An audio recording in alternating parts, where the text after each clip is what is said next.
महत्त्वाची बातमी समोर येते। अभिनेता धर्मेंद्र यांची प्रकृती पुन्हा बिघडली आहे। त्यांच्या तीनही कन्या आणि पत्नी हेमा मालिनी त्यांना भेटण्याकरता त्यांच्या निवासस्थानी दाखल झालेल्या आहेत। तर धर्मेंद्र यांच्या निवासस्थानाबाहेर ॲम्ब्युलन्स आता तैनात करण्यात आलेली आहे। ही दृश्य देखील आपण पाहणार आहोत। ज्येष्ठ अभिनेते धर्मेंद्र यांची प्रकृती पुन्हा बिघडल्याचं वृत्त समोर येत आहे। अधिक माहिती घेऊया आपले प्रतिनिधी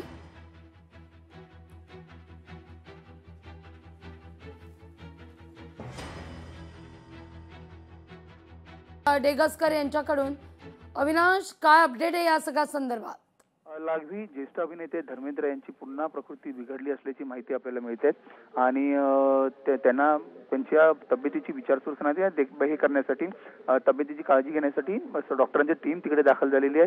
सोबतच ते बऱ्याच काळापासून आजारी होते। धर्मेंद्रच्या ब्रिज कांड्यात निधन झालेला उपचार सुरू होते। त्यानंतर त्यांना घरी नेण्यात आलेलो। धर्मेंद्रच्या घरीच उपचार सुरू होते।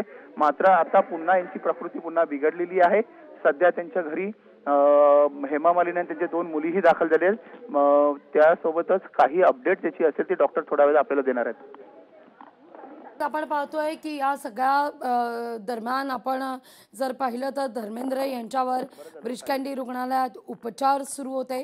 त्यानंतर अर्थातच त्यांना प्रकृती त्यांची ठीक होत नव्हती, पण आपण मात्र घरीच त्यांच्यावर उपचार करू अशी भूमिका कुटुंबियांकडून घेण्यात आली आणि त्यानंतर धर्मेंद्र यांना त्यांच्या घरीच उपचार सुरू होते।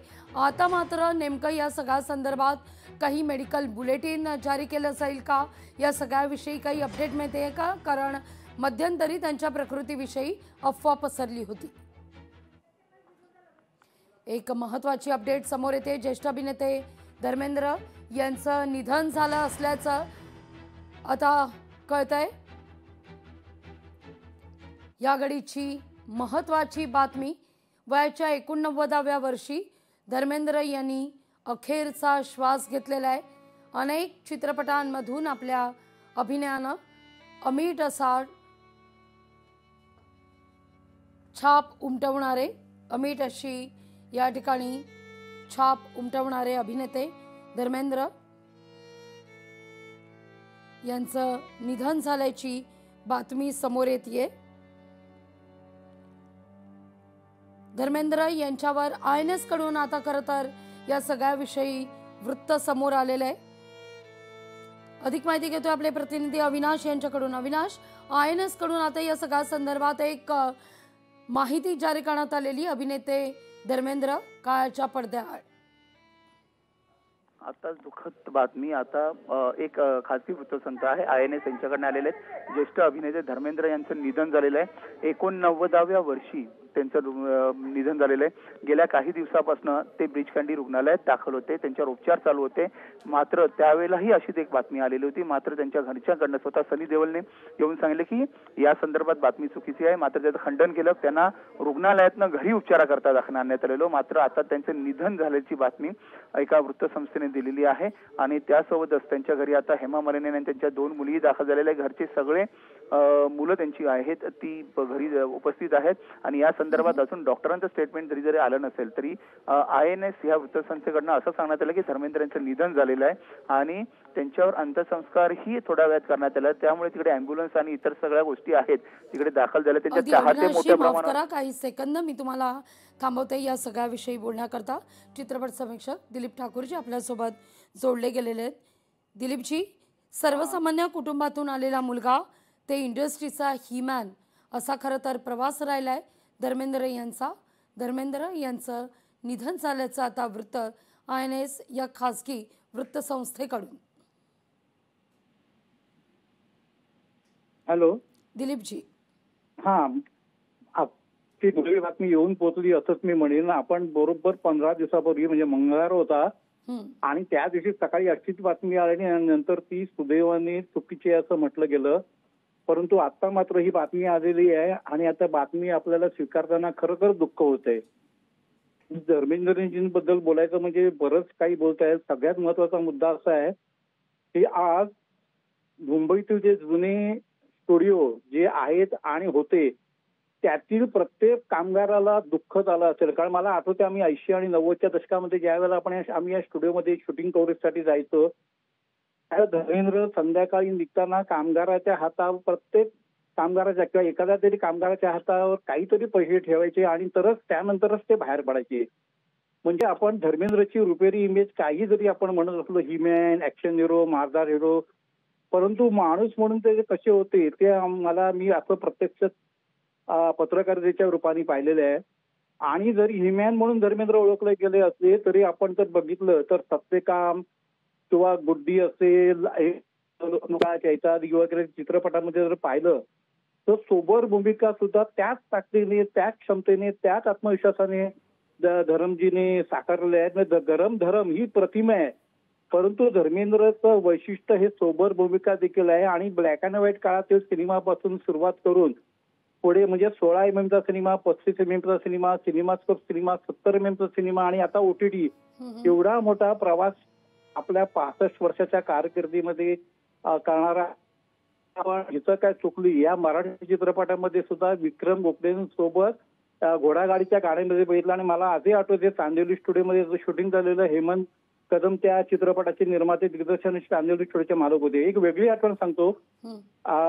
बिंदा ठाकरे निर्मित अग्निसाक्षी आणि स्मिता ठाकरे निर्मित सपूत या 2 चित्रपटांच्या मुहूर्तांना बाळासाहेब आणि धरमजी या दोघांना एकत्र पाहण्याचा, ऐकण्याचा, अनुभवण्याचा माझ्या भेटीतील पत्रकारांना एक सुखद अनुभव आला. आणि धरमजी खूप काही म्हणजे चित्रपट निर्मिती संस्था, विजेता फिल्म ही चित्रपट निर्मिती संस्था त्यांनी स्थापन केली आणि बेताब किंवा घायल सारखे चित्रपट निर्माण केले, बरसात सारखा चित्रपट निर्माण केला.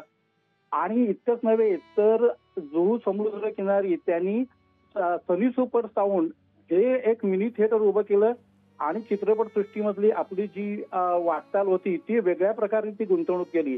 शोले चित्रपटाला 50 वर्ष झाल्याच्या निमित्ताने काही महिन्यापूर्वीच मी धरमजींना त्यांच्या बंगल्यावर भेटलेलो आणि त्यांना मी त्यांच्या जुन्या चित्रपटाचे आणि त्या मराठी चित्रपटाचे फोटो दाखवले. त्याला त्यांची अशी प्रतिक्रिया होती की तस्वीरे बोलती है. म्हणजे ही त्यांची जी प्रतिक्रिया होती ती इतकी मार्मिक, मिस्किन आणि बोलकी होती की मला ती खूप आवडली. म्हणजे ते म्हणजे आता हृदयातच ते बसलं. परंतु धरमजींच्या निधनाचे वृत्त जे आता आलेले आहे ते अतिशय धक्कादायक आहे. निश्चित दिलीपजी, आणि दुर्दैवाने ते आपण स्वीकारावं लागते असं मी म्हणेन. अगदी दिलीपजी, धन्यवाद आमच्याशी संवाद साधला त्याबद्दल. या सगळ्या विषयी बोलण्याकरता गिरीश वानखडे चित्रपट समीक्षक आपल्यासोबत जोडले गेलेले आहेत. गिरीशजी, गेले अनेक दिवस खरं तर धरमपाजी यांची प्रकृती ही ठीक नव्हती. कालांतरानं रुग्णालयातून त्यांना घरी आणण्यात आलं, तिथं त्यांच्यावर उपचार सुरू होते. पण आज मात्र धरमपाजी यांची प्राणज्योत मालवली आहे. हे खूप दुःखाची बाब आहे. खरं म्हणजे एका महिन्यापासून ही न्यूज होतीच, परंतु आज हे कळलं आपल्याला. आणि एक खूप मोठा कलाकार आज आपल्यामधून हरवलेला आहे. कारण 300 फिल्म्स करणं एका जीवनात, एका लाईफ टाईम मध्ये खूप मोठी गोष्ट आहे. त्याच्यामध्ये 110 ते 120 त्यांचे सुपरहिट सिनेमे आहेत आणि प्रत्येक प्रकारची भूमिका ती करायची. कॉमेडी असो, ऍक्शन असो, इमोशनल असो. आणि त्यांचे रिलेशन्स जे होते फिल्म इंडस्ट्रीमध्ये खूप जबरदस्त होते. त्यांना खूप गुडविल होतं. मी त्यांच्यासोबत एक फिल्म केली होती, मेरे अपने.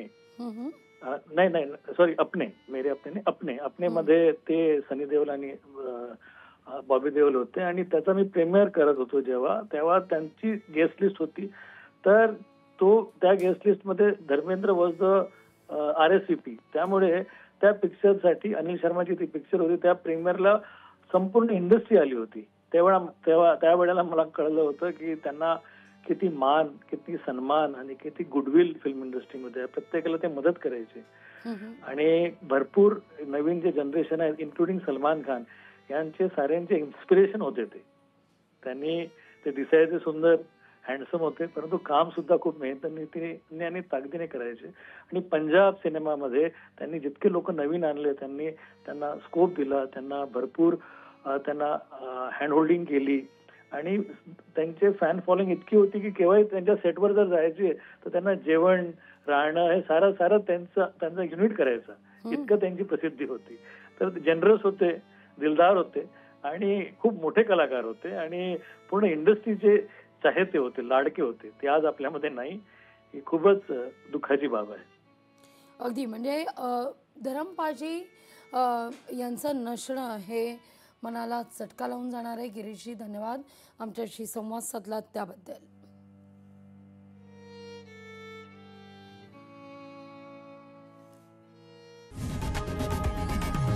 लोकशाही मराठी ऐका, पहा, जागरूक रहा.